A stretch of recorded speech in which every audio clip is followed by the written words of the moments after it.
ఎందుకు కేంద్ర ప్రభుత్వం ఆ ఆత్మహత్యల ర్యాంకుల్లో సెంట్రల్ గవర్నమెంట్ నుంచి ఇచ్చిన దాంట్లో రైతులు ఆత్మహత్యలు 3rd ప్లేసు, కౌలు రైతులు 2nd ప్లేస్ అని ఎందుకు ఇచ్చింది?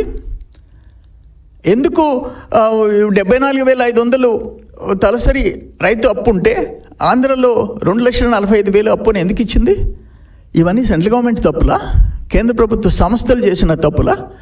నువ్వు సమాధానం ఎప్పుడన్నా చెప్పావా? నువ్వు చెప్పలేదే. ఆఖరణ నీ టైంలో ఆక్వా రైతులు వాళ్ళు క్రాప్ హాలిడే ప్రకటించుకున్నారు. ఆక్వా రైతులు క్రాప్ హాలిడే ప్రకటించుకున్నారు. వాళ్ళ గురించి పట్టించుకున్నావా నువ్వు?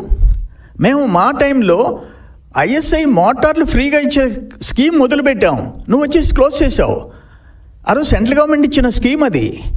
ISI మోటార్ పెట్టి ఆ పాత మోటార్ తీసేసి ₹1 రైతు ఖర్చు లేకుండా టోటల్గా గవర్నమెంట్ భరించింది. దాన్ని క్లోజ్ చేసేసావు నువ్వు.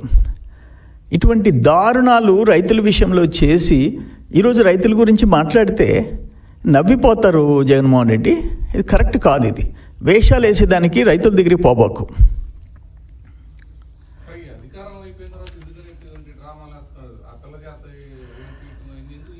అదే నేనేమంటానంటే అక్కడ ఎవరు చైల్డ్ ఆర్టిస్టులు కొరత ఉందని చెప్పారంట.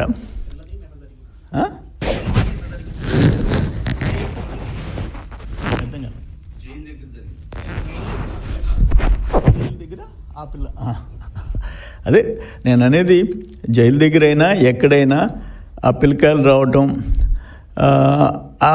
ఆమె ఢిల్లీ పబ్లిక్ స్కూల్లో చదివే అమ్మాయి, ఆమెకి అమ్మఒడి రాలేదంట.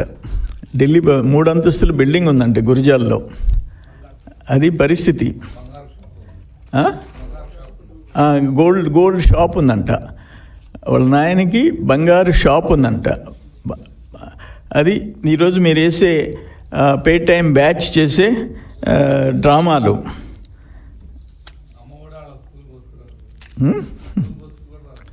అది చెప్తున్నారు.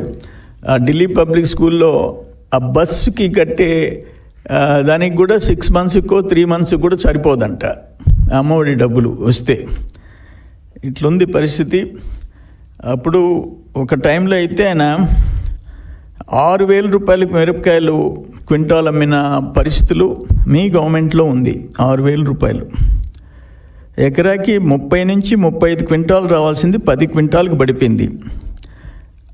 ఏదైతే ఆ మిర్చికి నల్ల తామర తెగులు వచ్చినప్పుడు అప్పుడు ఎప్పుడన్నా జగన్మోహన్ రెడ్డి ఆ రైతుల మధ్యలోకి వెళ్ళావా? రైతుల్ని పరామర్శించావా? అసలు నువ్వు ముఖ్యమంత్రిగా ప్యాలెస్లో బోల్ట్ వేసుకొని కూర్చొని బయట రాకుండా ఈరోజు నువ్వు షో చేస్తానంటే ఎట్లా?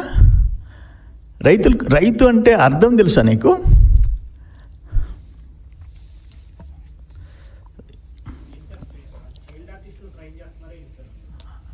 అదే ఉన్నట్టుంది. ఇప్పుడు చైల్డ్ ఆర్టిస్టుల కోసం మొన్నేమో సంక్రాంతికి వస్తున్నాం సినిమాలో ఒక చైల్డ్ ఆర్టిస్ట్ బాగా చేశారంట. అదెవరో సీనియర్ డైరెక్టర్ మాట్లాడుతూ చైల్డ్ ఆర్టిస్టులు కొరతుంది అని చెప్పాయంట. అందుకని బహుశా YCP team, IPAC team child ఆర్టిస్టులని తయారు చేస్తుందేమో ట్రైనింగ్ ఇచ్చి అని అనిపిస్తుంది. అదే కదా, అందుకనే కదా ఆయన ఈ ఐపాక్ టీములు ఈ పే టైం బ్యాచ్లు చెప్పిన దాన్ని బట్టే కదా వై నాట్ 175, వై నాట్ 25 అని చెప్పేసి విర్రవీగింది. ఇంకా చాలదా?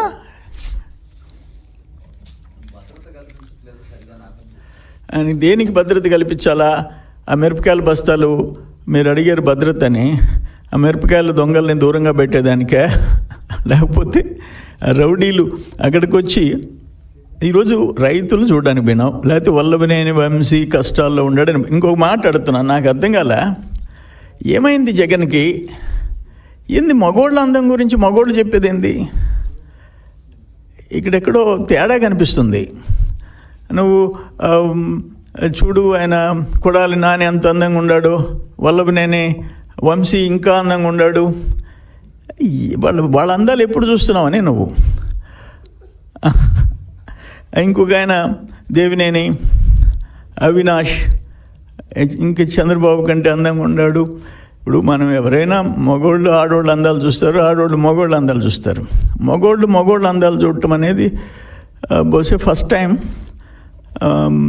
జగన్మోహన్ రెడ్డిలో ఎక్కడో తేడా కనిపించిందని అందరూ అనుకుంటారు. నేను అనటం లేదు, పబ్లిక్ ఏమంటుందంటే ఇది ఎప్పటి నుంచి మొదలైంది